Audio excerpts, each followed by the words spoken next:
Hi hello, നമ്മൾ ഇന്നത് ഈ മഞ്ഞക്കുരിയുടെ മുട്ട പൊരിച്ചെടുക്കാനായിട്ട് പോകണം കേട്ടോ. അപ്പം ഞാൻ വയറൊക്കെ വീർത്തിട്ടുള്ള മീനിനെ നോക്കിയിട്ടാണ് കേട്ടോ മേടിച്ചിട്ട് വന്നിട്ടുള്ളത്. ഇതിന് ഇവിടെ മഞ്ഞക്കുരി എന്നാണ് പറയുക, നിങ്ങളുടെ അവിടെ എന്താണ് പറയുന്നതെന്ന് പറയണേ. ഇത് നമ്മുടെ മീനച്ചിലാറ്റിൽ നിന്ന് പിടിച്ചിട്ടുണ്ടായിരുന്നതാണ് കേട്ടോ. അപ്പം ഞാനിത് ഫസ്റ്റ് മഞ്ഞക്കുരി തന്നെ കുരിയെടുത്ത് കീറിയ സമയത്ത് ഇത് അതിനകത്തൊന്നും ഉണ്ടായിരുന്നില്ല. എനിക്ക് തോന്നുന്നു ഇതിന് മുട്ട ഇങ്ങനെ വിരിഞ്ഞ് കുഞ്ഞായതിന് ശേഷം ഇതായിരിക്കും കുഞ്ഞുങ്ങളായിട്ട് വരുന്നതെന്ന് എനിക്ക് തോന്നുന്നു. എനിക്കറിയില്ല, കണ്ടിട്ടൊരു മീനിൻ്റെ ഷേപ്പൊക്കെ ഉണ്ടല്ലേ.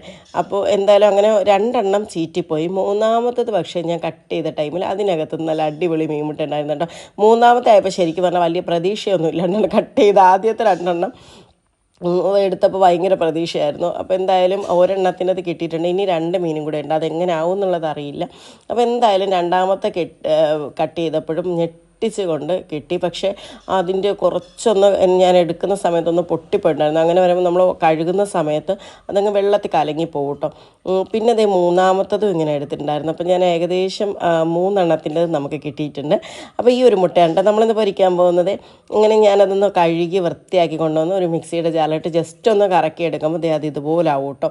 അതിനുശേഷം നമ്മളതിലേക്ക് ചെറിയ ഉള്ളി ചേർക്കുന്നതാണ് നല്ലത് കേട്ടോ. അപ്പോൾ എനിക്കിവിടെ ചെറിയ ഉള്ളി കിട്ടാത്തത് കൊണ്ട്, ഇല്ലായിരുന്നത് കൊണ്ട് ഞാൻ ജസ്റ്റ് സവോള അങ്ങ് ചേർത്ത്. പിന്നെ നമ്മൾ ഇഞ്ചിയും കറിവേപ്പില ചെറുതായിട്ട് നുറുക്കിയതും അതുപോലെ തന്നെ കുറച്ച് പച്ചമുളകും കൂടെ ചേർത്ത് കൊടുത്തു. പിന്നെ ഒരു മുട്ടയാണ്, മുട്ടയിൽ ഒരു 1/4 ടേബിൾ സ്പൂൺ മഞ്ഞൾപ്പൊടി ഇട്ട് ഞാൻ ജസ്റ്റ് ഒന്ന് മിക്സ് ചെയ്തിട്ടുണ്ടായിരുന്നു. അപ്പോൾ അതുകൂടെ ചേർത്തു. ഇനി നമുക്ക് വേണ്ടത് ഒരു പിടി തേങ്ങയാണ് കേട്ടോ. തേങ്ങയും കൂടെ ഇട്ട് ഒന്ന് ജസ്റ്റ് ഒന്ന് മിക്സ് ആക്കിയതിന് ശേഷം പിന്നെ ആവശ്യത്തിന് പാകത്തിനായിട്ടുള്ള ഒരു ഉപ്പും കൂടെ ചേർത്തൊന്ന് മിക്സാക്കി പിന്നെ നമ്മൾ 1 ടേബിൾ സ്പൂൺ കുരുമുളക് പൊടിയും കൂടെ ഇട്ട് ഒന്ന് മിക്സാക്കി കേട്ടോ.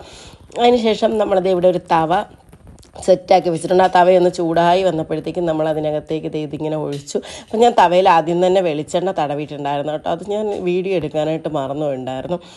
അപ്പോൾ നമ്മളിങ്ങനെ ജസ്റ്റ് ഒന്ന് പരത്തി നൈസായിട്ട്, മാക്സിമം ഒന്ന് നൈസായിട്ട് പരത്തി ഒരു 5 മിനിറ്റ് ചെറു തീയിലൊന്ന് കുക്കായി വന്ന സമയത്താണ് കേട്ടോ ഇത് തിരിച്ചിട്ട് കൊടുത്തത്. പിന്നെ വീണ്ടും ഒരു 5 മിനിറ്റ് കൂടെ കുക്കാക്കി എടുത്തത്. അപ്പോൾ നമ്മുടെ മീൻ മുട്ട പൊരിച്ചത് ഇവിടെ അടിപൊളിയായിട്ട് റെഡിയായിട്ട് ഇങ്ങനെ മുട്ട പൊരിക്കുന്നതാണ് കേട്ടോ, അടിപൊളി ടേസ്റ്റ്. അപ്പോൾ ഇന്നത്തെ വീഡിയോ ഇത്രയൊക്കെ